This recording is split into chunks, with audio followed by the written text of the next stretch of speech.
Hello everyone, this is the Nordic Gamer and today I got the game review for you guys.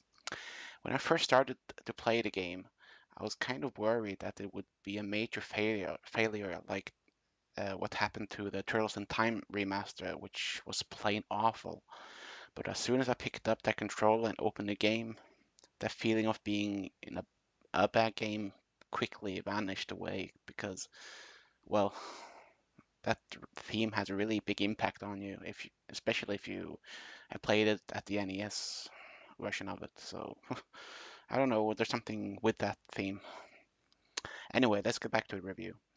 DuckTales Remastered is a game that both have some pros and cons, but the cons are very few. First of all, the 2D HD graphics. It really gives DuckTales an overhaul that it really needed.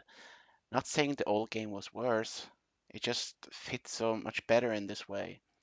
With more fluent controls and talk about controls, you can now switch between the good old way from the NES game where you have to hold down the D-pad to get the cane out of his feet when you're jumping, or just use the new version that same way, just you don't have to press down to get the cane out. It just makes it much more easy, although people might find it a bit too easy. But well, we have um, four difficulties, although only three of them are available right away, which is easy, normal, and hard. And there's extreme mode, but you have to complete hard mode before you can do the extreme mode. I don't know what restrictions you have on extreme mode, or is it like hardcore hardcore mode that you when you die you die? I'm not sure. I haven't gotten that far yet. Anything. The thing I love most though is that the voice actors from the original TV show came back to do the voices for the characters, and that's including Alan Young as Scrooge McDuck. Although on the run now, I don't really remember the name of the other ones, but I know that Scrooge McDuck has the original one, Huey and Louie, Launchpad, and that Gizmo Duck, and Miss Beakley. That's the only thing I remember right now. The levels are mostly kept like it was in the original game, which makes it easy for people who knows where all the treasure are on the NES version will have no problem finding them on the remastered version. There's a few changes, of course, but these are very minor. They also added a new level which unlocks when you have completed the 5 regular levels. Other things you can do is go to Uncle Scrooge Money Bin, which just lets you swim around in its money. Although it's fun for a minute and then it goes really boring. As far as story goes, I really liked it. It fits so well all the way to the end, and I just love how the characters interact with each other and how they made it, especially in the last level, which I don't want to spoil right now. Although I will add it on my playthrough. Although the levels look the same, they added some new features to them. So you have to explore most of the map just to complete it. The new stuff is items that you have to collect to get to the boss. Like in the first level in Amazonas, you have to pick up a set of coins to activate the wheel that lets you go to the temple there where the boss are.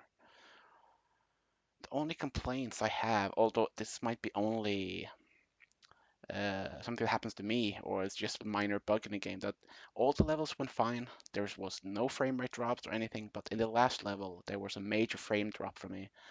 I don't know if it's a bug, but hopefully it's just my computer fucking up. The other part is there's no options for sound in the game, which would be really nice to have for like if you want to do a let's play. It's kind of hard to turn down the in-game sound, although you can do it outside in Windows, but it's hard to do it inside. What more can we say about this game that's good? Um, I haven't tried out all the modes yet, so the hard part, I mean hard mode. So we'll get to that later. Oh yeah, they added a gallery mode where you can unlock different sketches. You can do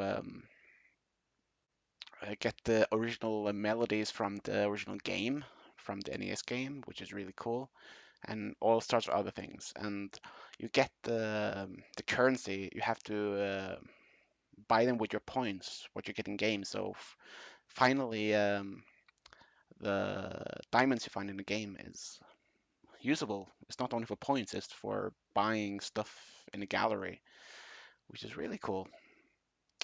So what more can I say about the game that doesn't spoil too much? Um, but yeah, I don't think there's anything more. But all I can say is this is a game I will gladly play any day. Just pick up the control and play any day. That's why I give it 9 out of 10. The only thing is it doesn't get a 10 out of 10 is because of those minor drawbacks that, with the sound and with the frame rates. So yeah, I would give it more. I mean, do like a more precise review of it, but if I do that, there will be a bit more spoilers. So yeah, go and get the game, guys. This is a must-have. Although I just played on easy, it's a must-have game. So yeah, I would call this a mini review. So this is just my experience with the game. Anyway, I hope all of you have a good night, and I hope I'll get my part 3 of the Let's Play up tomorrow. So yeah, guys, have fun and see you tomorrow.